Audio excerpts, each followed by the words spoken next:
If, as British Prime Minister Harold Wilson claimed, a week is a long time in politics, then Prabowo Subianto is really pushing the upper limits of that supposition. 2 years, they say, is an eternity. Tipped by many as a possible future president of Indonesia, the soldier-turned-politician seems to have begun his campaign in earnest. Tough military man or consensus-building politician? Judge for yourself. The interview with Prabowo Subianto.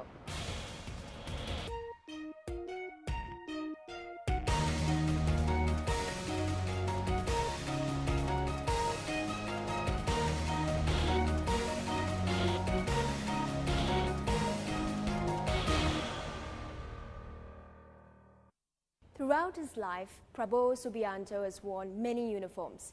But in his first public address outside Indonesia, here in Singapore, he admitted that his nervousness had resulted in a 3-day debate about what to wear for the occasion, the correct uniform to clearly identify his purpose. I hope I look presidential. And that is the goal, his self-declared last battle, the 2014 presidential election. But what about the man himself? What role primarily defines him? Soldier, businessman, or politician? Prabowo Subianto, thank you very much for speaking with Channel NewsAsia. Now, you've been a soldier, a businessman, a politician. If I were to ask you to choose one role that best represents Prabowo Subianto the man, in one sentence, what would that be? I think loyal son of Indonesia. And which role would that fit into? Soldier, businessman, politician? I think the three roles tend to develop from each other, you know. As a soldier, you serve your country. As an entrepreneur, you also serve your country, you know, you create jobs. And as a politician, you also serve your people and your country. So I think it sort of flows from each, you know. As a patriot, you want to serve. You want to be a loyal son of your people. Well, you've stated that one of your mantras is "Who dares wins," and actually that's a motto of the British Special Air Services. Yes. So, well, there are certain variations, yes. Would it be fair to say then that the militaristic mindset is ingrained in you? I would not say militaristic, but let us say the heritage of a soldier, of an officer, the heritage of a warrior knight. And this guides you in how you conduct yourself in business and politics as well? Yes, I think it guides me. I have to conduct myself with honor. I must not break my word. I must face hardship and challenges with courage. Well, I've actually read that you wanted to take a break from politics, but you were so furious with the conditions of the country that you decided to run in 2014. Is that true? I would not put it that harshly, furious, but let's say worried, disappointed, concerned about the future. What kind of conditions caused such emotions from you? Yes, the fact that corruption has been so prevalent, increasing. It's like a disease. It's like cancer. That I think is very, very worrying for the future of Indonesia. And you know, as I said in my lectures, in my speeches, our challenges are so great. We have a population explosion in Indonesia. We have 3.8 million new mouths every year. We have to feed. We have to clothe. We have energy resources depleting very soon. These are tremendous challenges, and we need strong leadership. We need change in Indonesia. Well, it's an open secret that some people fear you, and you perhaps still have this image of a hard military man. Is that image justified? I don't think so, but a hard military man, I mean, if I were in active service, yeah, I have to be a good military man. But of course, you know, you are what you are, and you serve and you present yourself. So I think let the Indonesian people decide. Are you doing anything to perhaps change that image of you? I'm not doing anything special. I just try to be myself. You know, when I speak from my heart, from my conviction. I don't usually use notes. I try to be myself. You know, I think that's the best policy. You know. Well, actually, that no-nonsense image of yours is a double-edged sword, because on the one hand, people are saying they back you because they feel that Indonesia needs a strong, firm leader. But on the other hand, it has probably also made you enemies. And you've said that you sought wisdom in this ancient saying that 1,000 friends is too few and 1 enemy is too many. Right. Do you think that you've made too many enemies? Can you really take charge of the country as president and rally the entire rakyat, the entire people behind you? I think I did make enemies in my career. You know, I was a no-nonsense guy, mission-oriented. You know, I was a combat officer, you know. Once you've been in combat, you don't really think too much about ceremonies and niceties. And so I think on that case, I was a bit too abrasive. But I think now, you know, I am older, I think a bit wiser, I hope. But in the end, I think it's what you stand for. It's the principles you stand for that matters, I think. And I think this is coming across, that that in the end, I'm a good servant of my people, and if they need me, I will serve.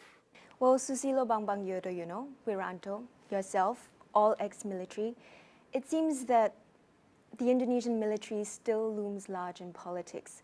Why do you think this is the case? Why are there so many former army figures in politics right now? When my generation entered the military, that was in the 70s, the military of Indonesia had very high prestige. The Indonesian National Army, the TNI, was a liberation army.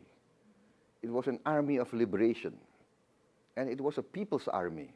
And I think the Indonesian society respected that. Majority of Indonesian people, in the end, in a critical situation, will look to the army as a unifying force.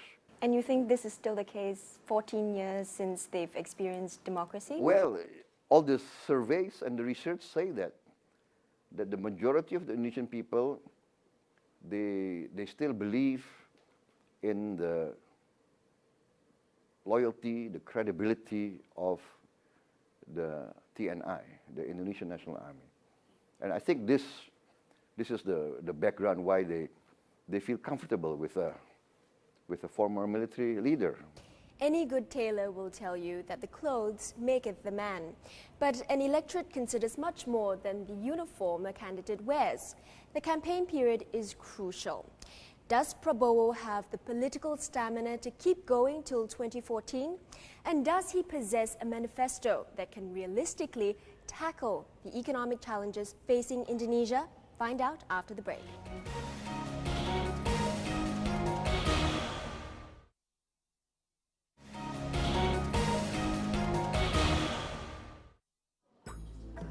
Hailing from what he calls a family of fighting Indonesian patriots, Prabowo Subianto is about to fight for the presidency of his beloved Indonesia. He started early, but can he maintain the momentum right up to the 2014 polls? I'm a realistic person. In politics, one day you can go up and the next day you can go down. So it's a long way to go, you know. So, That's right. 2 years is a long time in politics. 2 years, they say, is an eternity. So what are you trying to do to maintain your current momentum? I go with the flow. I work from day to day, from week to week. I go with my message. I keep on message. Which is? Which is clean government. That is my main message. We must prepare for the future. We must get our act together. That is my message. In Indonesian, it sounds berdiri di atas kaki sendiri. Hoping that That's these what challenges will go away. Former President Sukarno always proposed. We must have the strength, the courage to stand on our own two feet, and we must pull ourselves with our own effort. But there are reported splits in your party, and the founding chair and a founding member and deputy chair, Halida Hatta, has quit. And some people are saying that was in protest to your strong leadership style. Is that true? No, I don't think so. Completely not. I mean, she resigned. She told me that she had to concentrate on her work, and in her new job in the company, they preferred her not to be involved in politics. Golkar's Abu Rizal Bakri has expressed his interest in running for president. Do you see him as your main threat? I think I don't see them as threats. I see it, you know, competitors. I mean, that's democracy. You have to compete. We compete with our ideals, our solutions that we offer to the country. So, you know, let's go with, you know, let's go ahead in a real democracy. For a real democracy to be successful, it needs to be complemented by a vibrant economy. Prabowo's family has a strong background in finance. His grandfather was the founder of Bank Negara Indonesia, and his father, a noted economist, was President Suharto's finance minister. So whilst economic planning may be in his DNA, is it in his presidential campaign manifesto? When you ran in 2009 as vice presidential candidate, you revealed your economic strategy, which has been dubbed Prabowonomics. And Really? oh, that's new to you? Well, yeah, there are a lot of reports that have called it Prabowonomics. Really? And the focus, I believe, is to intensify development in mainly agriculture and have state-owned enterprises as the key drivers of growth. Yes. Has this evolved since 2009? I'm still convinced that that is the way to go. Yeah, our competitive advantage is actually in the agriculture sector. Our weakness also is in agriculture sector, but our opportunity is also in the agriculture sector. Why is it a weakness? You see, a weakness in the sense that the present situation now, we import too much of our food from abroad. All my predictions are coming true. I warned that Indonesia cannot afford to be reliant on foreign imports of food because the potential for natural disasters in the other countries are too much. But can Indonesia really be self-sufficient? No, it's not can. We must. We must. What are your plans to move towards that? We have 77 million hectares of destroyed forest. Destroyed. And increasing every day, every year. As we speak, 10 minutes, there are forests the size of 6 soccer fields being destroyed. So this is very dangerous. And we must stop this.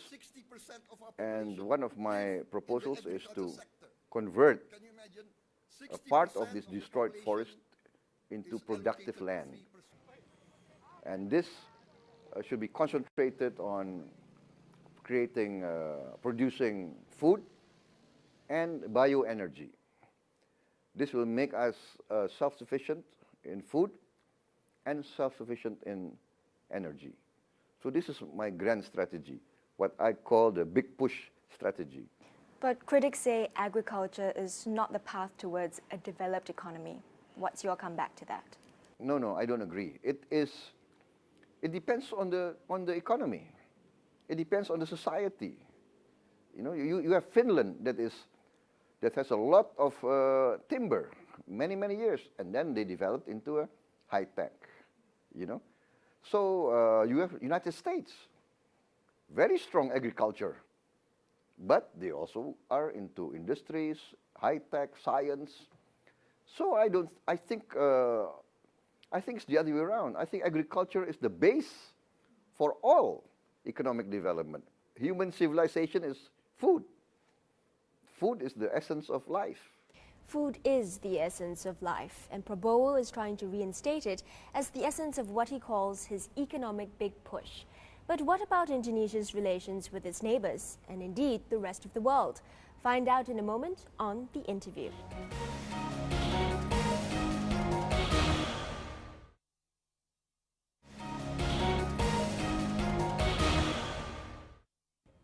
Prabowo Subianto describes himself as a loyal son of Indonesia, but his childhood was very international. While his father was on the run for supporting a failed regional revolt, Prabowo grew up in Singapore, Kuala Lumpur, Hong Kong, Switzerland and the UK. So what are his foreign policy views? Since assuming the ASEAN chair, Indonesia seems to have pursued more of a leadership role within the group. Is an assertive Indonesia taking charge regionally in line with Prabowo's vision for his country? You cannot say that I am your leader. You must create respect. You must create understanding. Respect and understanding we cannot impose on others.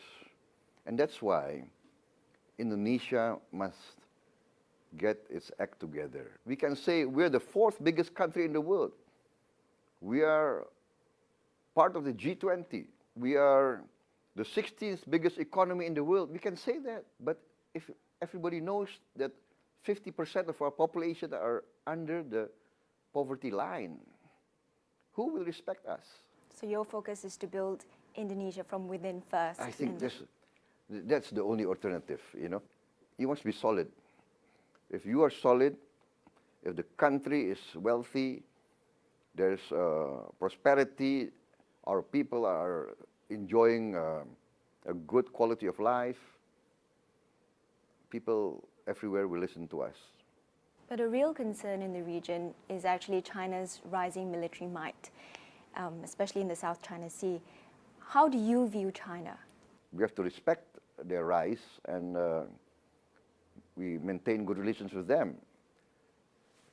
Any rising power will, of course, they will have a very strong military. That's their right. Now, how we in ASEAN, how we approach our relationship, it must be based on, as I said earlier, good communications, good relations, good friendship, and the desire to accommodate each other.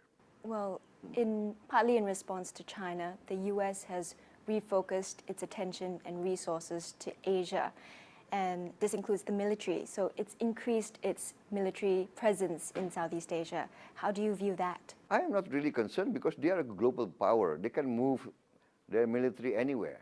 But you know, in this globalized world, in this high-tech world, do you know that now they can send an unarmed plane from Florida coming to Singapore, controlled from Florida. They don't need to be here. You understand? Scientifically and technically, military weaponry and development is so advanced that actually it doesn't matter where they base their forces. This is the development of military science up to now.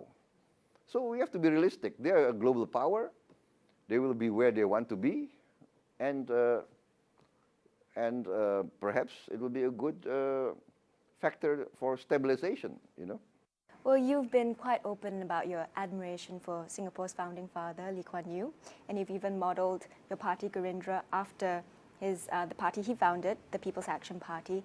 Just what is it that you admire about Lee Kuan Yew? I grew up in Singapore as a small boy, so I followed Singapore's development. I also grew up in Malaysia, so I'm very familiar with Singapore and Malaysia. What I was impressed, my family, we were all impressed by the commitment by the early Singapore leaders, Mr. Lee Kuan Yew and his cohort. They wanted to provide a clean government for the people of Singapore, and that was, I think, what we wanted to do too in Indonesia. Well, you've said this presidential race will be your last battle for your country. Now This is my age. How can, if you're not needed, you must know when to step aside. But if you are successful, what would you like your first line of legacy to be? I want to lay the foundation, the groundwork for the transformation of the Indonesian economy so that we can be a stable, modern, advanced, industrial, and just society. That is my ambition. That is my driving motivation. Thank you very much, Prabowo Subianto, for Thank sharing you. your insights on the interview. Thank you for having me. Thank you. The American television journalist David Brinkley said that a successful man is one that can lay a firm foundation with the bricks others have thrown at him. And Prabowo Subianto appears to have done just that. His second possible ascent will no doubt be viewed nervously by those who cast the stones back in 1998. But will the electorate of Indonesia accept and indeed believe in his transformation? He has 2 years to convince them. 2 years, he said, is an eternity. But will that eternity be long enough?